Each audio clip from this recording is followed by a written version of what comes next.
উৎসব মুখর পরিবেশে অনুষ্ঠিত হয়েছে দ্বিতীয়বারের মতো ফুল শিক্ষাবৃত্তি পরীক্ষা 2024।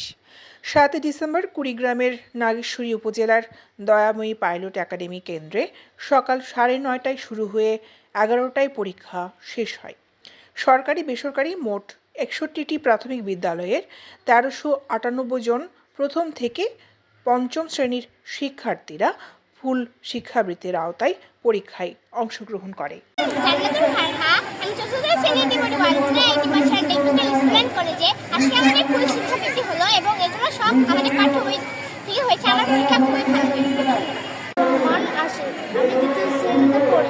আমি ফুল শিক্ষাবৃত্তি পরীক্ষা দিলাম, পরীক্ষাটা খুব ভালো হয়েছে। আমার নাম সোহাইল হোসাইন, আমি ক্লাস 4-এ পড়ি। আজকে ফুল শিক্ষাবৃত্তি হলো, পরীক্ষা অনেক ভালো। আমার নাম মোহাম্মদ সোহাইল ঢাকা, শ্রেণীতে পড়ি। আমি আজকে শিক্ষাবৃত্তি দিলাম, খুব ভালো হয়েছে পরীক্ষাটা। আমি দ্বিতীয় শ্রেণীতে পড়ি। 10 জন কর্মকর্তা, 24 জন কক্ষ পরিদর্শক সহ 30 জন ভলান্টিয়ার বৃত্তি পরীক্ষায় সহযোগী হিসেবে কর্মরত ছিলেন। কেন্দ্র সচিবের দায়িত্ব পালন করেন ডিএম একাডেমির প্রধান শিক্ষক আনিসুর রহমান।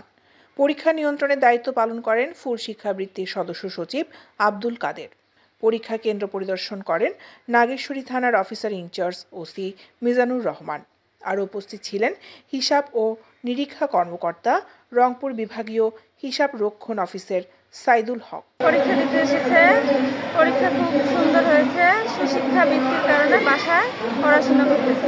পরীক্ষা হলো, পরীক্ষা অনেক ভালো হয়েছে এবং আয়োজনটা অনেক সুন্দর ছিল। এরকম বৃত্তি পরীক্ষার আয়োজন ছাত্রছাত্রীদের মাঝে তাদের পড়ালেখার গতিকে উন্নত করে এবং বৃত্তির মাধ্যমে একটি ভালো উপহার তাদেরকে পড়ালেখায় মনোযোগী করে তোলে।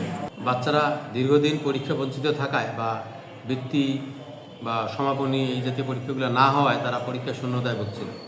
ফুল শিক্ষাবৃত্তি অনুষ্ঠিত হয়, বাচ্চারা বেশ একটু আমেজ পেয়েছে এবং আজকে অভিভাবক এবং শিক্ষার্থীদের যথেষ্ট উপস্থিতি পরিলক্ষিত হচ্ছে।